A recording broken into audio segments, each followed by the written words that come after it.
민영아 민영아. 나이스 끝내버려. 주지 나이스. 야나 프리 없는 거 몰랐어. 대단하네. 야 되잖아. 근데 민영아. 좀 이따 이야기할게. 끝나고. 아니 나 어, 프리 어, 없네. 미안. 잠시. 지금 아니 뭐하냐고요? 아니 나 프리 없네. 나 오히려 좋아 나이스. 근데 뻘쭘하고 이긴 거야? 나 진짜 깜짝 놀랐어. 미안. 한판하자. 나이스. 감독님 불 꺼주세요. 나이스. 할 수 있어. 레벨업. 네, 안녕하세요. 배우 조연입니다. 하지만 오늘은 일반인 원딜 유저 대표 조연으로 나왔는데요. 너무 떨리네요. 네. 이제 제가 인사하면 되겠죠? 네. 안녕하세요. 저는 LCK에서 분석가 및 해설로 활동하고 있는 고릴라 강범현이고요. 오늘 이렇게 조연님과 함께 네. LCK 샵 리뷰를 한번 하러 왔습니다. 와! 이제 LCK 레전드 마우스입니다. 일단 무조건 컨셉이 가벼워야 된다인 것 같아요. 어느 정도 보관도 용이하고요. 쓸 때도 어쨌든 이게 힘이 들어가잖아요. 네. 그런 부분에서 많이 의식을 한 것 같습니다. 그리고 뭔가 이 줄이 다른 마우스 줄이랑은 달라요. 네. 되게 얇고 가벼운 느낌이 있어요. 마우스 보통 펜이. 일반 마우스라고 하면은 이 선이 빡빡하거든요. 어. 빡빡하다 보니까 마우스를 움직일 때나 또 오래 쓰다 보면은 마우스 선이 꺾이면서 단선이 되는 그런 경우도 있는데 선수들도 또 그런 부분에서 되게 예민하거든요. 예민하죠. 그래서 이 마우스 선은 이거는 진짜 잘 만든 것 같다라는 생각이 드는 것 중에 하나였어요. LCK 레전드에서 나온 그런 마우스다 보니까 여기 보시면 또 LCK 로고가 적용이 되어 있고요. 그 다음에 이렇게 좌측에 보시면은 레전드. 레전드. 괜히 나도 레전드 된 것 같이. 제가 손이 막 그렇게 큰 편이 아니거든요. 근데 아까 전에 요거 네. 마우스가 전체적으로 아무데나 눌러도 다 클릭이 된다고 해서 요게 좀 탐나는 것 같아요. 그런 게 불편했어요. 이렇게 누르는데 잘못 눌러가지고 괜히 실수 하나 놓치고 그런 점이 있었거든요. 네. 축하드립니다. 드디어 이렇게 장비 욕심에 들어오게 되셨어요. 겟했습니다. 생각이 듭니다. 그래서요, 고릴라님, 네. 저희가 오늘 리뷰한 LCK 이 키보드, 마우스 도대체 어디서 구매할 수 있는 거예요? 저희 lckshop.com에서 만나볼 수 있고요. 다양한 제품, 그러니까 티셔츠, 슬리퍼 다양한 제품들이 있으니까 다들 한번 와주셔서 구경하시면 좋을 것 같고 조연님도 혹시 와주실 거죠? 당연하죠. 일단 테스트를 해봤는데 여러분 이거 체험해보세요. 꼭 구매하세요. LCK 레전드를 꿈꾸는 유저분들이라면 절대 놓치지 마세요. 놓치지 마세요. 여러분 할 수 있어. 레벨업.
Welcome back, ladies and gentlemen, to the LCK Analyst Desk for the finals of summer.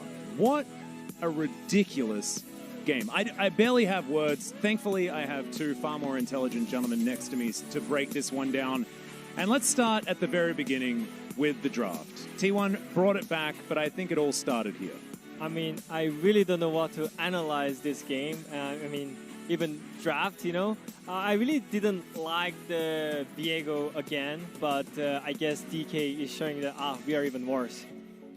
I don't know what to comment either. I feel like down one, this is not the way to go. They picked a very early team comp. I don't know. And is it early though? I don't know. Is it early? Like I feel like it doesn't spike at any point.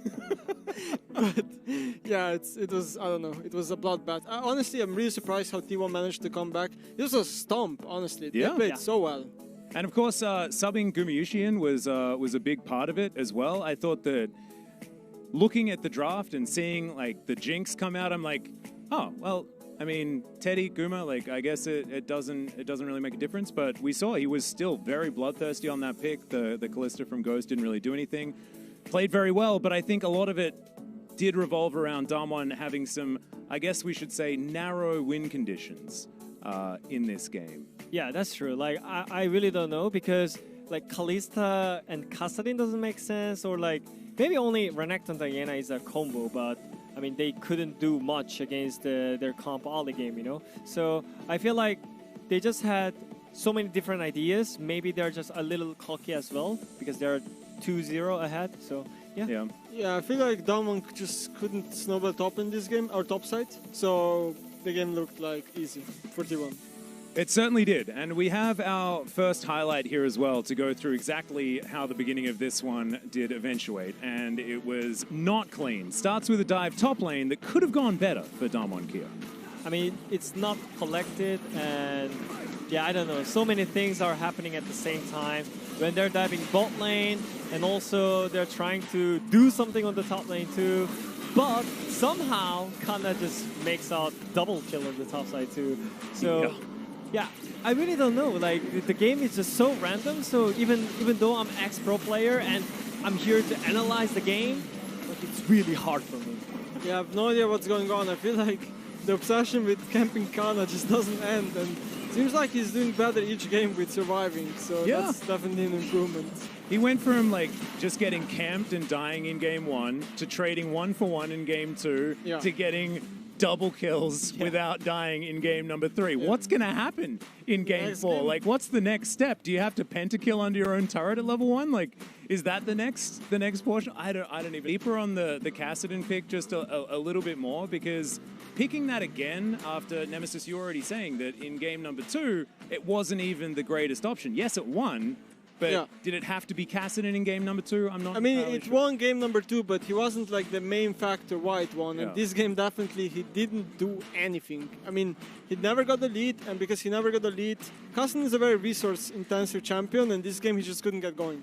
Yeah, not to mention the fact that Diana needs a lot of resources as well. Often takes from your mid lane, and your mid lane's a Kassadin, and so it's going to be, you know, a flow-on effect that doesn't necessarily work. Let's have a look at our next highlight. This is, of course, T1 very swiftly taking the game at the end. There was a slight hiccup where things went wrong just before this, but this was pretty clean.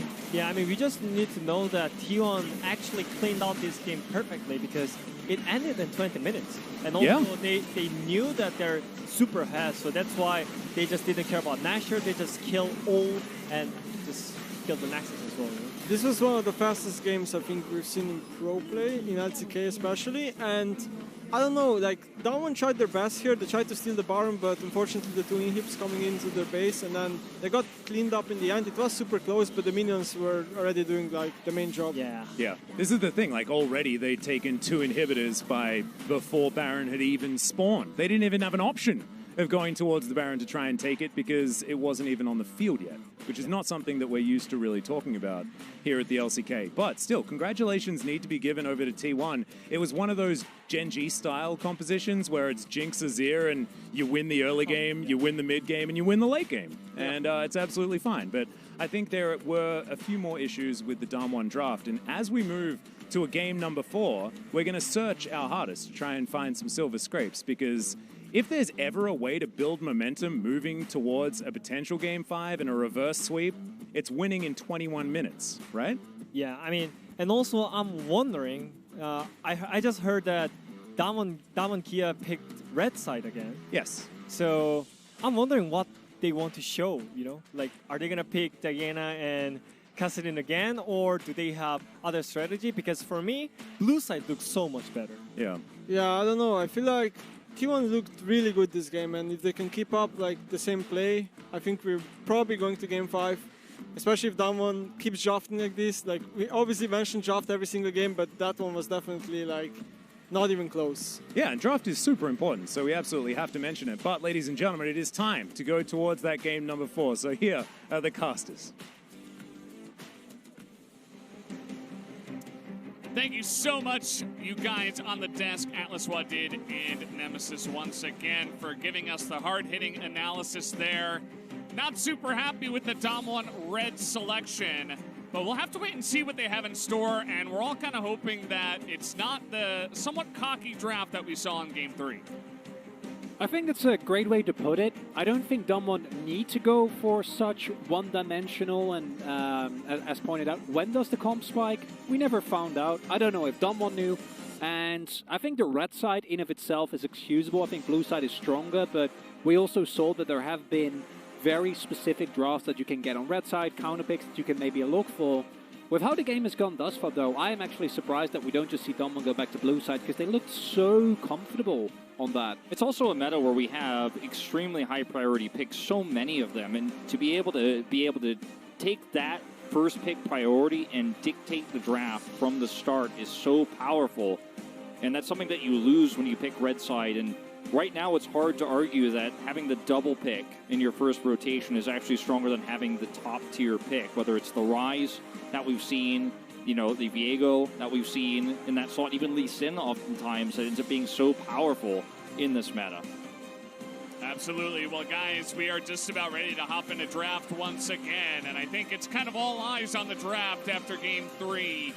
It's 2-1 so far, but as they were talking about, this is the beginning of a reverse sweep. You got to start with 1, and it may be coming from one of the players that we're not necessarily expecting it to come from. I mean, Kana's been having a great performance over the course of this series, getting better and better, it feels.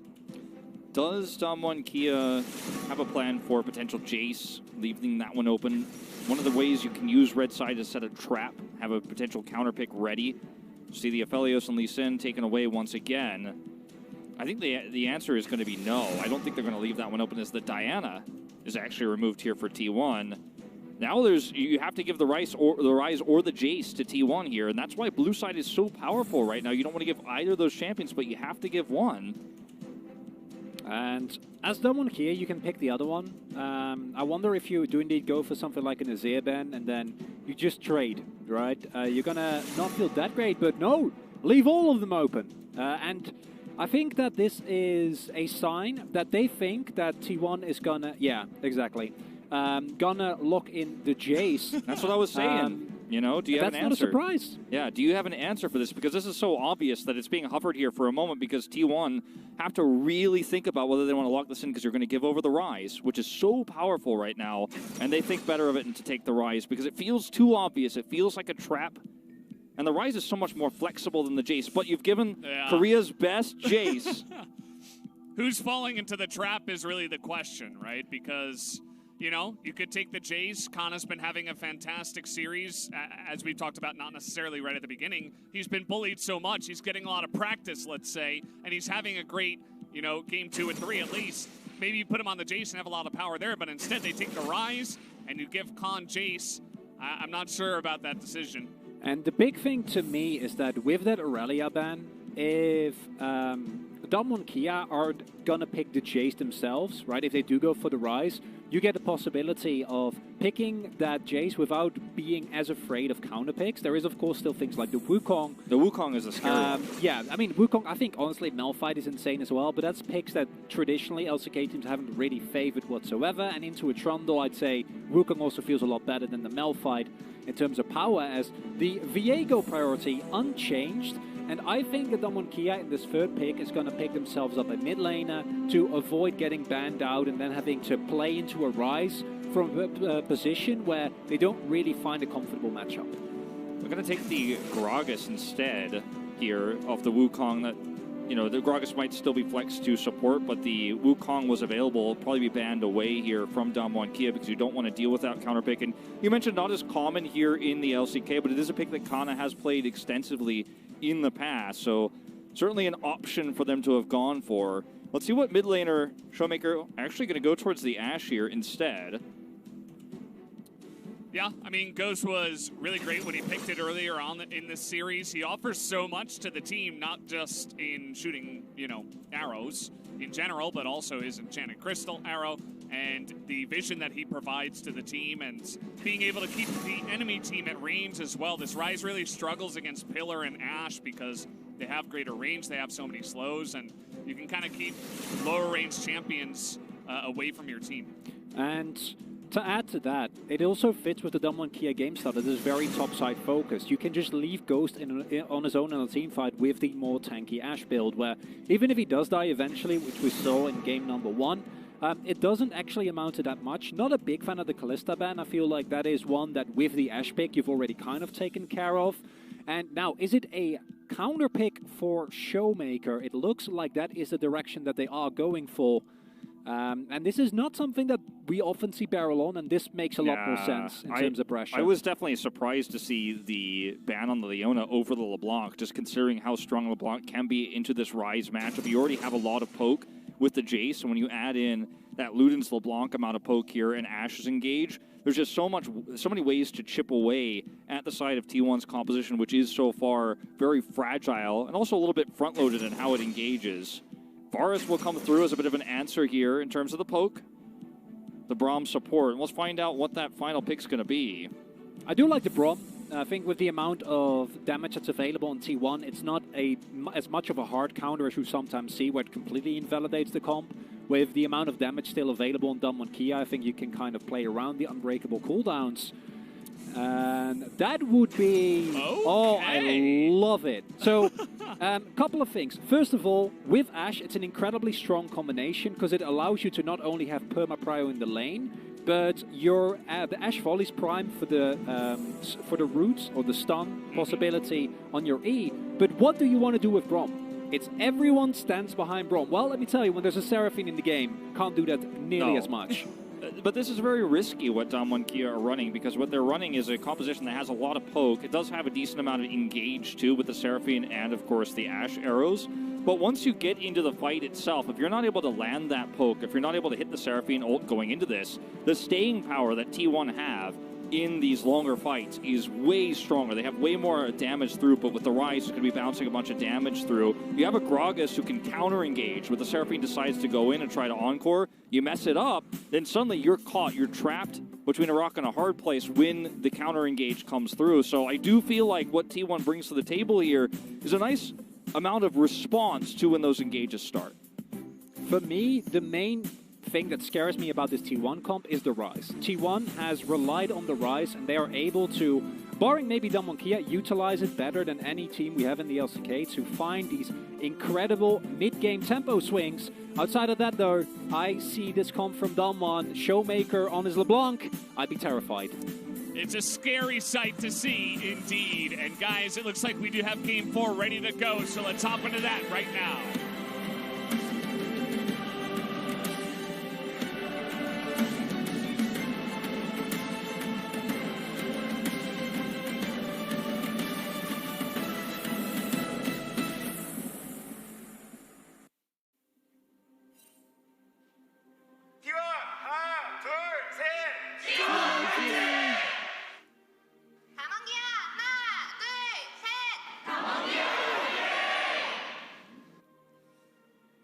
off we go once again onto the Rift.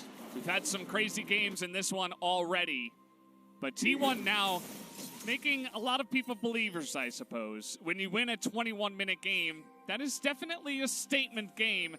Now, you can say what you want about Damon's draft and how they played and how Showmaker was basically a non-factor, but, I mean, to take a lead like that and snowball it that quickly, it takes a lot of skill. I mean, we talked a lot about the power of what Damwon Kia's draft could have accomplished. It just didn't happen, right? They fell behind, and it's hard to win games from there with that draft. In this particular game, I think one of the big saving graces, as Chronicler pointed out heading into the game, was, we're going to see a bit of a trade here, is Faker is on the rise, and he is going to be able to, if Khan overextends or gets too aggressive topside, punish with Realm Warp very effectively. We saw the Twisted Fate ban come through, so there was no way to kind of counter that pressure with a similar roaming champion in the mid lane for Showmaker. So I do like the idea here, because once again we're seeing Damwon Kia prioritize this topside control so much. They do so once again here with the Jace, and if you can match that rotation from Canyon as owner, have Faker Realm Orb up there, win the war of attrition there, win that numbers game, it's a great way to get ahead. And on the bot side, I think, unlike the second game in particular, where we did see Ghost and Barrow have a really tough time, it didn't amount to that much outside of lane, but it was still a suitable punish. I think that now script kind of flipped. I think that actually punishing this Ashe and Seraphine lane is going to be really hard for T1, and I wonder to what extent you're going to be able to actually cut through the health bars. Once Damwon Kia later in the game starts grouping up, has the sustain that the Seraphine has available for you, and then consistently going to poke. And a lot will fall on Kana's shoulders here to actually reliably find the engages, because he's the main form, right? Yes, you can find a flank, maybe with Faker. If someone oversteps, Guma can hit a corrupting chain, but generally shouldn't happen. Okay, there you go. There are two people that win on Rise, apparently, and it's two people that are in this game. They're on a win streak, 6 in a row. That's what that graphic says, and yeah. By the way, talking about not only wins, but kills, Showmaker is currently on 998 kills. We discussed that at the beginning of the day. We can get back to that, as Kana really trying to force this fight, making it very obvious that owner could be on the top side of the map. And maybe the bait actually works. This is what I'm talking about. You overextend, you get punished. And here we go. The flash will come out already. As owner just being a menace up here in the top side. So annoying to deal with that with the lane pushing away from you. And now you're calling for Canyon. Khan is in disarray, needs to respect owner. Happy that Canyon is pathing up, because if Khan cannot get that shove and Khan is able to just keep the wave in a disadvantageous spot, you're in a terrible situation. Canyon doesn't even need to get anything done here, just to make sure that his top laner, as we see here, is covered, isn't that threat, can get that bounce and then safely back. So disaster averted, especially with Canyon also picking up with the Scuttle on the bot side of the map. Still though, the Flash Force is nice, because it does mean that post 6, the 2v1 potential with that Flash Body Slam is terrifying. Yeah, not to mention the Realm Warp potential once Faker gets that online too, and this is exactly what T1 are planning with this weak side Gragas. So we've seen find so much success in the past, especially in Spring, honestly, here in the LCK, where you have this ability to punish someone who's trying to harass this Gragas, especially post 6, because he's such an easy punish champion. Here's Faker, by the way, up in the top side, sneaking around in the enemy jungle, doing an incredible amount of damage. And we just get a solo kill onto the Jace. First blood goes over to Kana. Pre-6, he doesn't have 6. Yeah, and that's just, again, kind of greeting for minions, it looks like, up here on the top side, and having that pressure is enough. Faker's going to stay. No flash for Khan. Okay. He's going to have to head back. Well, that was pretty tense for a moment there. And this is massive. You already got the flash from Khan. Now you've got a really nice tempo advantage here as Kana. Hasn't even backed yet. Faker's messing around with this idea. If he had 6, he would love to go in, but he does not. Ooh, that's really nice. For Kana, that is, obviously. So if you're a Khan, you feel very unfortunate. And yeah, there we see the importance, right? Khan doesn't actually get the wave shoved in. Think he's fine because Canyon is there, but love the teleport from Faker there. Even pre-6 ties into the power that he has, enabling the rest of his team. And because Khan is forced to shove in his waves, kind of in a very disadvantageous position, has no mana, has no health. Love the confidence from Kana to go for that. And really nice punish by T1. Faker enabling his top side this early on, even without a Realm Warp. Yeah. One of the points of the match we had was that Khan is somewhat of a killer of T1, right? When he wasn't on old SKT, which it was called at the time, I believe, whatever team he was on, he would always take wins against SKT and T1. But maybe Kana is the Damwon killer. Who knows? As we are having Owner on the run here, Showmaker level 6. They should know that the Gragas is here, and now Faker kind of corralling them up against this wall. Canyon is going to have to flash, it looks like, as a lot of damage comes out, and Canyon's still around here. The stun coming in. He wants to wait until the last possible moment, but again, they get another flash out of Canyon as Shock Blast not enough, and they're not able to stop it. The flash committed to here by Showmaker, and they cannot stop the recall. It's such a great block there. Coming out from Kana, he knows that's going to happen, so he's just going to take one for his team. They get the back off there. The flash commitment there is a bit overzealous, and that's another summoner down here early for Damwon Kia. 60 seconds before this Rift Herald spawns, you don't want to be losing tools like that. Few mismatched micros here from Damwon Kia, or rather macros, in terms of dealing with these rotations is costing them big. And while I don't think that it is necessarily something that is going to set Damwon's team come so far behind, so yeah, not only that, but it really plays into, you got to imagine, you're Damwon, right? Your last game, it was just a disaster as a whole. I mean, this is like the third play that they're trying to go for. It doesn't work out. He was saying thank you before it even happened. Yeah, and then he was saying nice and good, so he was saying, yeah, you guys can get out of there as well. So it was utmost confidence, I guess, from Faker that he was going to get out of that one. In terms of this upcoming Rift Herald fight, a lot of this early game is going to be defined by it. Nice root goes down there, but how much grouping do you do as T1 here? You don't have Faker's teleport, but you do have the Realm Warp available, and that means you can actually wait and warp up the bot lane late, so you could start it early. But the top lane is pushed in from Khan here, so a little bit tricky. That's why neither team rotates in just yet. Yeah, Khan knows. There's some pings going down. Faker, again, looking for that Realm Warp play, but good read there by Damwon Kia. Recognize what is going on and might go and trade the Drake for Herald. Don't know if they're going to be in a position to actually contest that top side. Doesn't look like it at this point in time. Khan just being left alone up there. And it looks like, you know, there is vision on this dragon, but Canyon's still going to start it up.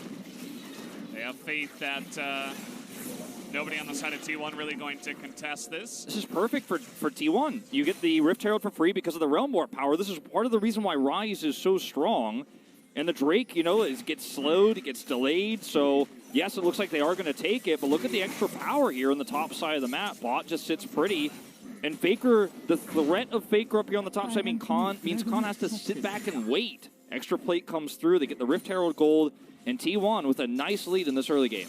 Cute deny there as well by Kana as Khan. Here we go again. Khan's going to get flash stunned, and he will flash away from this one. But is there enough damage as he's trying to just kite this one out? He knocks him into the arrow. Are you kidding me? And that's enough to keep him safe. Baker will be able to secure that kill eventually, you'd have to imagine. And there it does go. But, man, the teamwork that comes into that one is kind of insane. Cinematic. Beautiful. We're going to see a replay of that one a bunch of times. Showmaker gets his 1,000th kill off of that play. Gotta love it. Congratulations. The quickest player to hit 1,000 kills ever in the LCK. And that's an insane stat if you think about the caliber of players that we have, right? Greatest player of all time, not as fast. Legends like Chovy, not as fast. BDD. Yeah, it says a lot. About how special Showmaker truly is. And that play might have such big repercussions for T1, because I do think that Showmaker on a Fed LeBlanc is one of the surefire ways where as T1, if you make single mistakes in the mid to late game, which we've seen them do one misposition, Showmaker is the type of player that finds the opening no matter how small it is. Carrier is coming all the way up here right now, and this is very greedy, once again, from T1. The reward can be quite high if they pull it off. Oh, Showmaker doesn't have TP. Everybody is up here Showmaker, he is desperately trying to get that CD back right now, but look at the Braum ult is going to catch the both of them. This is looking dire. T1, it will pay off, although they're only going to be able to get the one, and now here comes Showmaker. The Shock Blast misses, because that one was nearly lined up for him. As the cast comes in, and that's going to be Kana just putting him in the trash. Down he does go, and the arrow will just sail wide. It doesn't amount to anything, and Barrel's left all alone here. He will have to flash, and Kana is still chasing after them. What a performance from Kana tonight. In both of these games, he's had phenomenal performances, first on the cannon, now on the Gragas. And, you know, T1 fans have been really critical of his performance all year long, and even going back as far as last year. And he is coming up big in their most important match here. Oh. The turret stays alive somehow. After all of that, Damwon desperate to try to get up to the top side and stop this turret from going down. And I suppose they did that, but not much else to say for them. Still disastrous turn of events, right? So much gold going over into the pockets of T1 as, yeah. This is going to be the knock into the arrow. It's perfect because it also denies him the chase there. And he's stunned under turret. And after such a nice mechanical play, it's so cool to see T1 not stop for a second and identify we are in a major advantage here. There is no way for Damwon Kia to actually assist any of these players, and they commit as hard as they do with the utmost confidence that if that Shock Blast hits, the entire course of this play might go differently. But instead, Showmaker tries and make a play, gets blown up. Barrel is just a few seconds too late. And critically, if they do get Showmaker's teleport and they don't think they can follow on this play, they can walk out, they still get a teleport. But not only do they get his teleport, Faker doesn't have to use his, but they also get the kills. They get a ton of extra gold. They have a huge tempo advantage in this game. As you can see, the 11th now in current LCK players. I believe it was 19th total in LCK history. But the fastest, look at the legends that are with them up there. Carry is becoming an engaged support, it looks like, on this one, as a huge encore comes in, but there's zero follow-up. T1 just too far ahead. Showmaker's not going to dive into that. The Trundle, of course, not able to. Ghost not there, and so Kana now just roaming with this team. He already took down the turret before 14 minutes, so you might as well. I mean, this is such a top-sided series we are watching right now in all 4 games. It has really been dictated by who gets ahead topside, and this time, once again, it's Kana. But the plays they are making as a unit across the map together is what T1 has been succeeding with. I know I sound like a broken record with this, but this is just how great they are at macro, and Faker's going to look for another play here. The collapse comes through. Khan, okay, the Q is going to miss. There's a lot of damage from the Jace, but it's not quite enough. Faker with the phase rush looking for the follow-up, and he flashes in and picks up another huge kill for his team. And now we're starting to see the snowball that Damwon found in the first couple of games used against them, right? They're getting caught left, right, and center. They're unable to match the pace that T1 has shown, and T1 keeps finding more and more of these objectives. Oh, and this isn't even a fight you can take as Damwon. The distortion does nothing, and Faker gets a flank, but he's kind of all alone here. Can they take him out before anybody else gets over here is the question. The exhaust is going to be big. Takes him down. The shutdown will go to Ghost. As Kana comes over, though, and he's really the final boss, so Damwon not going to mess with him. He's so fed that you can't go through the choke point. In fact, Keria is going to help him zone everybody else out, and that's going to be a guaranteed Drake here for T1. We'll see what soul we end up getting. So they're going to steal the blue. It's going to be Infernal Soul this game, which is absolutely massive for T1's composition. This game is off the rails, and T1 have such a nice advantage right now across the map. Like you said, Chronicler, they're using Damwon Kia's aggression against them. They're punishing the top side of the map. Now they're taking objectives. And do mind you that this is a Damwon comp that is not out of the game yet, right? There is still an incredible amount of deathball and teamfight potential. And you mentioned how good that Drake would be as Khan overextending. The Scryer's orb got used as well, so he should be aware that someone was on his way. And she gets blown up. Not a lot to be done. Really nice turn here from Damwon Kia, though. This is such a great play from Faker to help lock them in. And yes, he does die for this. He uses his teleport, but the Everfrost helps guarantee that there's so much follow-up damage there. And once Barrel gets that low, you just can't make the play anymore when Kana shows up. But yeah, I do agree with you. There's a lot of later game potential here for this comp for Damwon.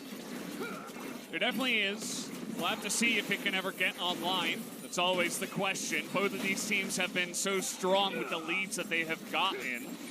Damwon in the first couple of games, and now T1. I mean, they won in 21 minutes, and now we have this game. Like, this is, you know, honestly, a lot of us did not expect this strong of a showing, but T1 are coming up big in a couple, and we'll see what happens on the other side here. Showmaker, you know, he had a lead. He doesn't have it anymore. Faker ahead by a measly 52 gold, but, you know, still at least parity. It's still a very scary rise. And I think what you're looking for here as Damwon Kia is try and hit the second spike on both Showmaker and Khan. Khan, even with the lackluster start that he's had, has shown before that once the mid to late game comes around, he can still carry fights. Also went for the Gathering Storm, which means that even in later game scenarios as Damwon, I think you're going to be fine. The main issue that I've had with Damwon's play thus far is that, and this is something that generally doesn't happen against them, and I think T1 is doing exceptionally well, is that they are behind on the play. Generally, Damwon is very well aware of what is happening on the map, and we saw that they won every single cross-map play basically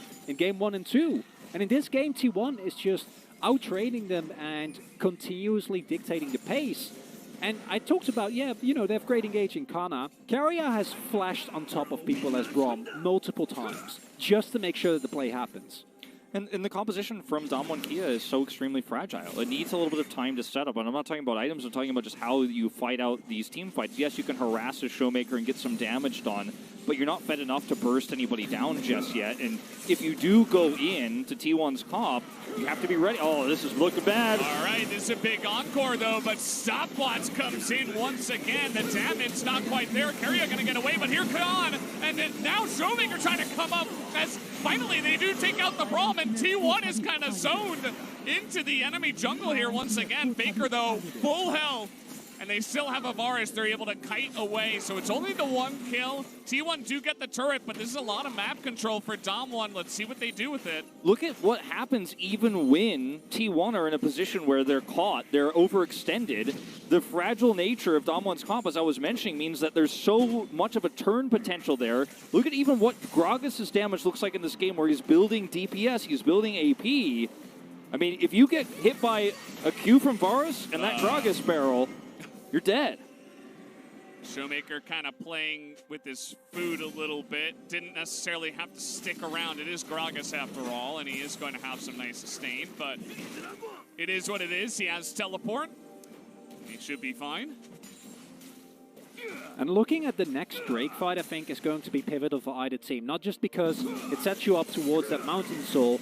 As we take another look at the fight here, really nice flank. Getting Kana cut there is nice, but look at that block from Carrier to make sure. Combined with the stopwatch, however, he's still on their turret. And the amount of damage available on Damwon Kia is still terrifying. If they overchased here, though, Barrel just dies, right? That's a barrel on Barrel in combination with an arrow that almost takes him down. That's what I'm talking about. You that know, was some good rhyming, by the way. Props to you on that one. Yeah, that was good.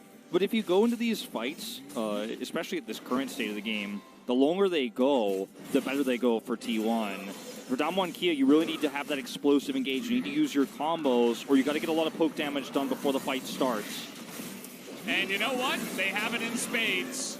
There's a decent amount on the side of T1, though. You can see those barrels coming out the cask, but not as many landing. There's a really big shock blast, and also Showmaker's doing a good job of zoning them away, and every Infernal Drake is going to be huge. T1 got to be careful about this fight. And let's not forget, there is so much sustain available for Damwon Kia with the Seraphine. Doesn't have the Moonstone finish quite yet, but once that is done, the poke from T1 in the form of the Varus is going to become mostly useless, right? And yes, Kana can still hunt it to 0 people, but first Drake taken here by Damwon Kia. Uh-oh. Or second one, rather. First Infernal. Oh. This is why it's, you know, Game 3 aside, because Game 3 was what it was. You give Damwon an inch, you got to be so careful. T1, they're still in a good spot. Don't get me wrong, but it's just scary. We've been in this. We've been hurt before, right? Oh, yeah. Like, we've seen Damwon do this before many times. Damwon's ability to come back in games where their win condition is not the late game, their win condition is the early game. Even games like what we just watched in Game 3, Damwon has come back and won games like that, and that's what's so terrifying about this team and why they do so well internationally. You put them in a really tough state, and some would even call it, at that moment, unwinnable state for their team comp, and they still turn it around. And we haven't even hit that point just yet. There is a lot of potential with this poke. They have really strong engage as well. It's just managing how T1 controls the map, because the early part of this game has been all about T1 controlling the top side and controlling some of the macro. But as that slows down a little bit, Damwon have been able to make some plays of their own. And I think a big important thing for T1 to take into account is how are you going to deal with Showmaker? And I think it's going to be up to Faker as well as Kana. They're the ones who have both the burst and the possible lockdown available if Showmaker goes for a play that's too greedy. Because if you just let this LeBlanc poke for free, I don't think that in late game scenarios, I call it poke, but it's Showmaker, so he probably just hundreds to zero someone's and then you're very sad. It's very true. And, we go back to this draft. If you can negate a lot of the poke from the side of T1, and you can outrange them with stuff like the LeBlanc dashing in and out, you have Seraphine Ashe. If you can keep them at range, you're going to be a pretty happy camper. And we'll see if they can actually, play into that win con, because T1, a great team in their own right, they've been able to start a lot of fights in this game on their own terms, basically. And if they can do that, there's still a lot of ways for T1 to win these fights. Yeah, there's a lot of vision control for T1 right now being taken away from Damwon Kia. The problem is that that's not going to amount to anything at the moment with no objective control. Knows how much Damwon Kia are respecting T1 right now. They're not showing themselves on the map. They're not allowing themselves to be cut or clipped here. Not going to rotate in. And then looking for the pillar. And you might say in this game, oh, Canyon, he's not really doing much. He was so great in the first couple of games. Where has he gone? But when you're playing Trundle, sometimes your job is just land good pillars and subjugate the right target. And we'll see what he'll be able to do with that, because the pillar is going to be so crucial for keeping the Rise away from your squishy lineup, as we have talked about before. Owner thanking Kana for helping him out with the Grom.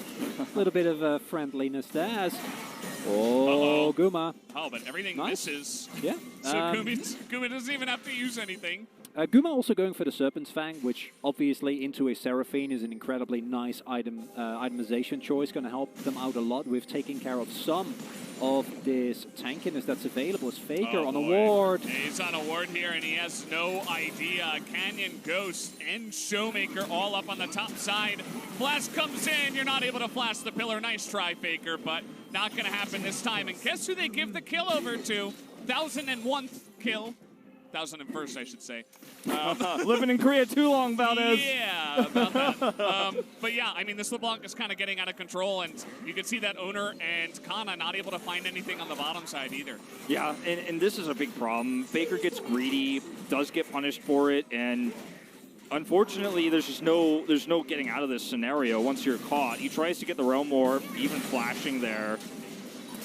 It's not going to be enough. You're just kind of locked in place here. The pillar is so good. But he even uses his Zonias here to buy time, which is another tool he's not going to have for a few more seconds. But like you mentioned, there's no gain on the opposite side of the map for T1. And this is where the lead can start to crumble. This is where you could start to give a lot of extra gold away, give Damwon some of that vision control, which is going to lead to that poke hitting. And this is starting to feel more reminiscent of game number 2, where there was an early lead for T1, but Damwon Kia, through a couple of key plays, have been able to slow down the game. I still think that T1 is a comp with incredible amounts of power, right? Like, it's not like this is something that Damwon Kia is going to get for free, but at the same time, Moonstone now finished. If Damwon Kia can set up shop in the river, maintain vision control, and hit their poke consistently, it's going to be a rough situation for T1. They do have Prio on the Drake right now, though, and that vision control removed. Knows that Khan can't do a whole lot without getting closer here. T1, I mean, they don't want to walk into this. The big scryers. It's kind of rough. I kind of like how Damwon are playing it. They know that T1 would like to get some good poke damage in and just force them away, but they're playing very far back, trying to avoid that damage. Arrow is going to come out and hits the Braum, though. Not necessarily the target you're looking for. Showmaker going to flash in. The Encore does nothing. And T1 going to drink, and here's the engage. Down goes Barrel. And now the squishiness will come in for the side of Damwon Kia. They don't have that Seraphine, and Showmaker not going to be locked down, though. He will remain on full health. Keria pretty low as well.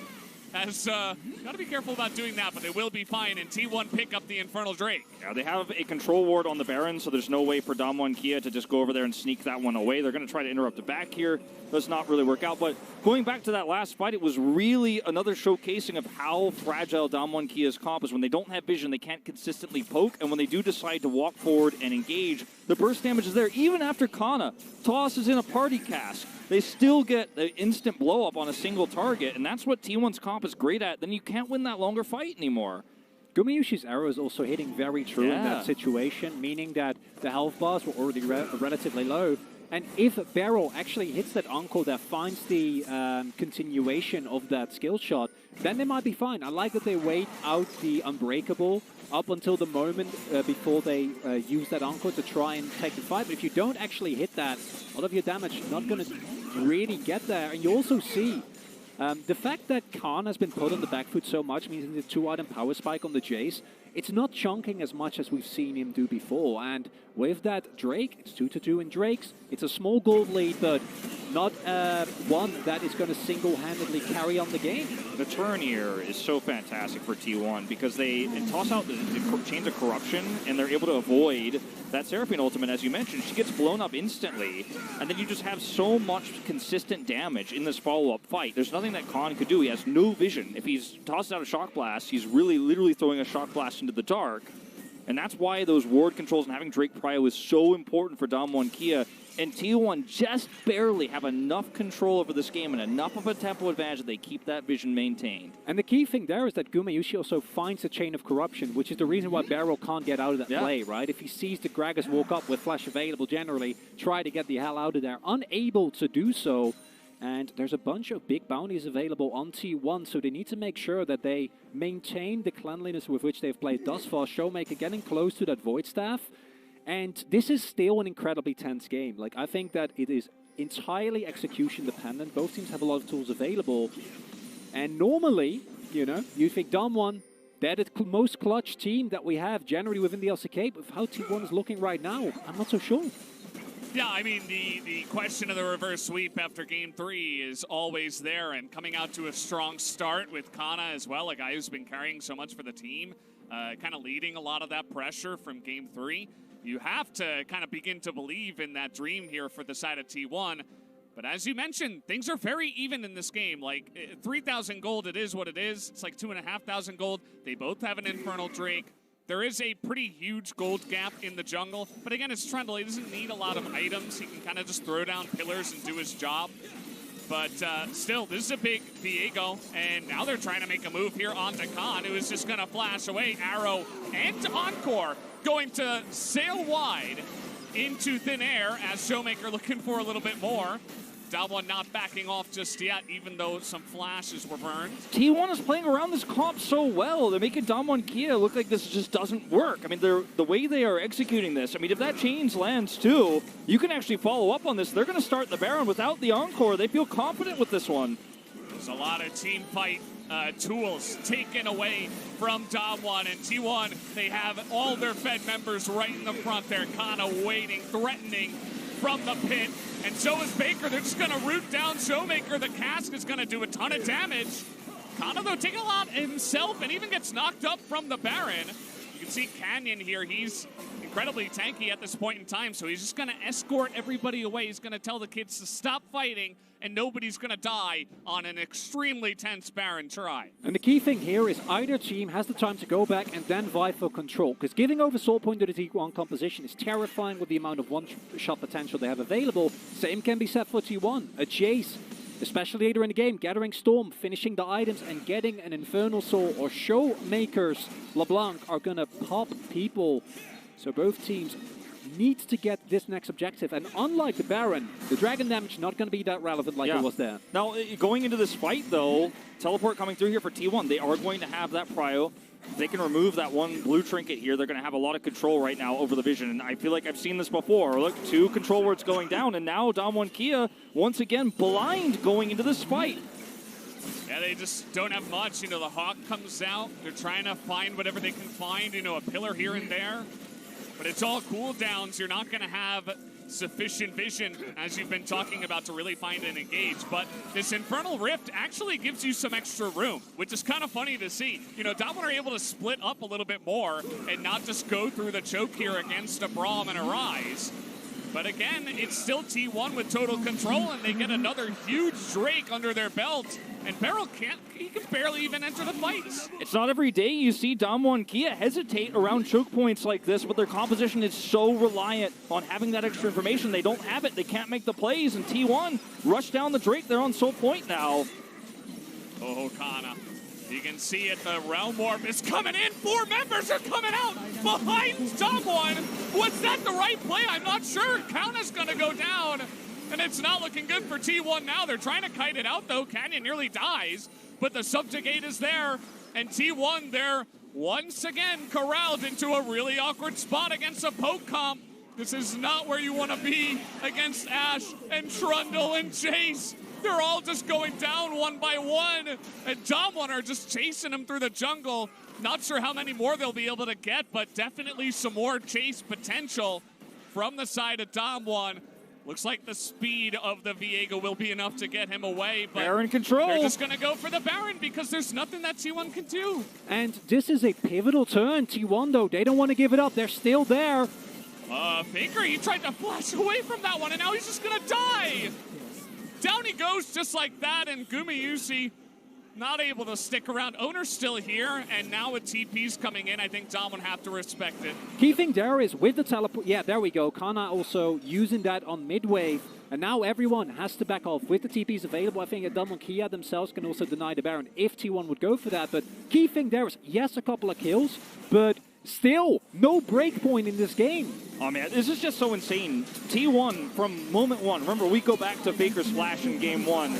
They have no chill in this series. They will make every possible play happen. And despite the fact that they're on the wrong side of this team fight, you can see how much power this poke has. You get on the back side of this, and it's kind of difficult for Damwon Kia to close the gap. It's basically not playable. A beautiful encore after a couple of missed ones from Beryl means that the immediate decision-making from Damwon Kia, the snap second to engage on Kana, who isn't part of the Realm War party.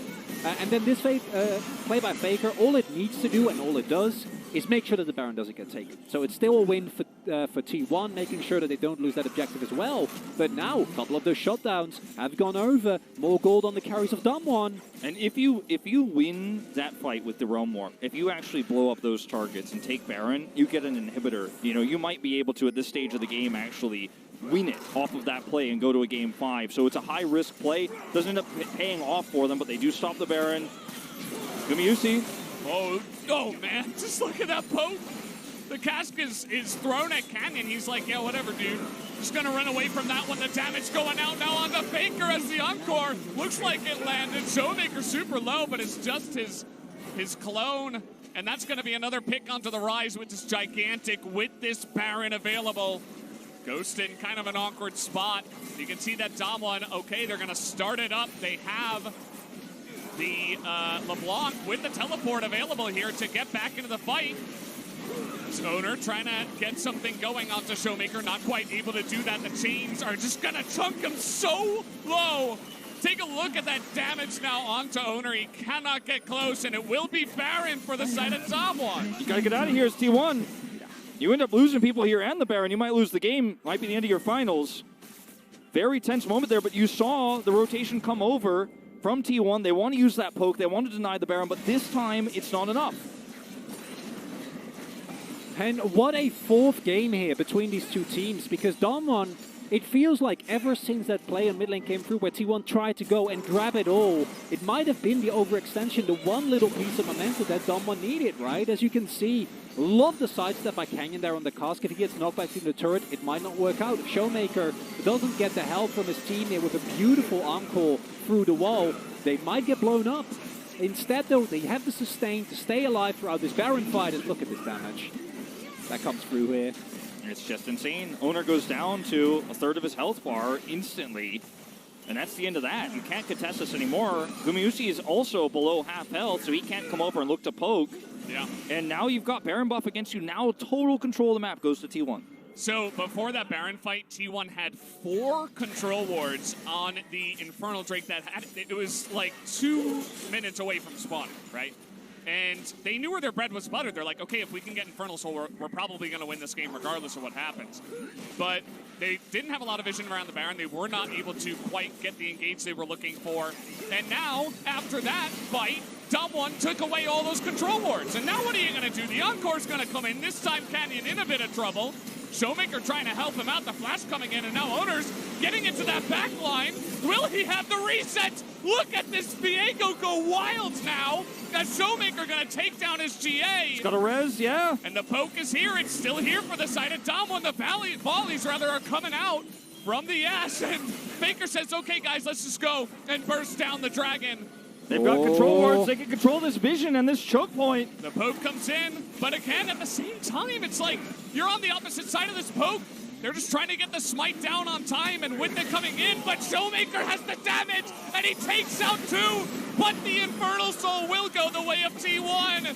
Can Owner and Kana salvage it? No! Damwon wins the fight, and they're teleporting to try to end the game. 36 minutes in, they win a fight. 2 risky plays on Realm Orbs back-to-back from T1 backfire. What a tragic way to go out. They had such a lead in this game. It started to fade. They lost vision control. Then they made 2 Realm Warp plays that did not pay off.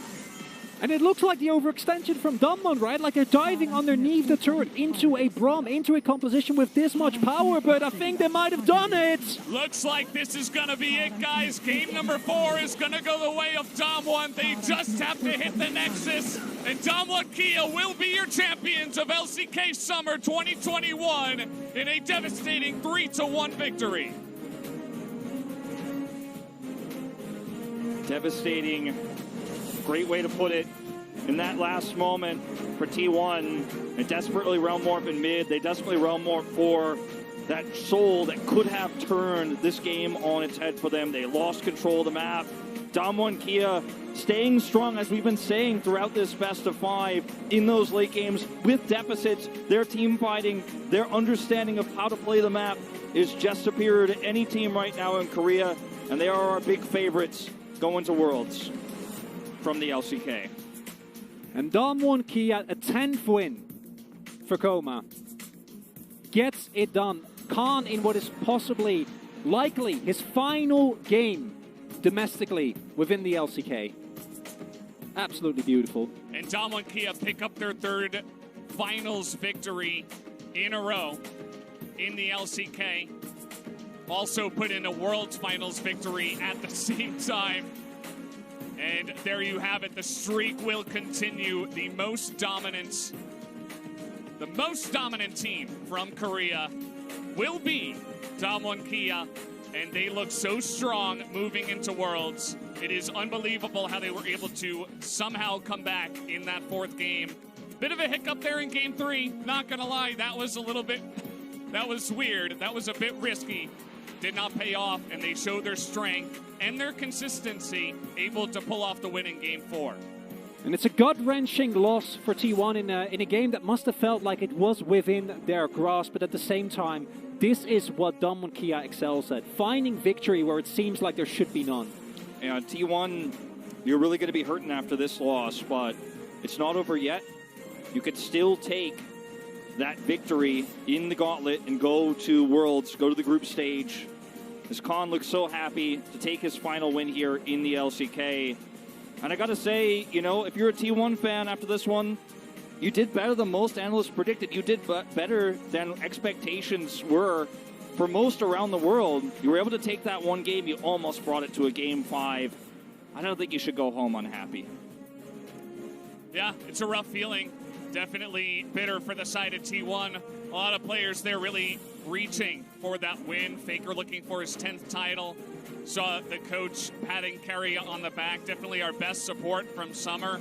Not able to find a win yet again. Kerry keeps coming to these finals, these best of 5s, and is not able to get wins. But it is what it is. For that side, Dom1 remain triumphant. And very curious to see how they're going to do for the future matches. This is 스튜디오 definitely 계속해서 승승장구 a huge 결국 win. SK As I 4연속 will hand it over to Ji-sun for the translation of the interview that we will have with our winners, Dam1 Kia. Thank you very much, guys. This is Ji-sun for the final ceremony of the LCK Summer Split Champions. This is your 2021 LCK Summer Champion, Dam1 Kia.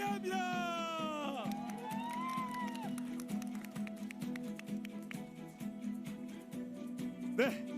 자, 그러면 어유. Congratulations. We have so many people here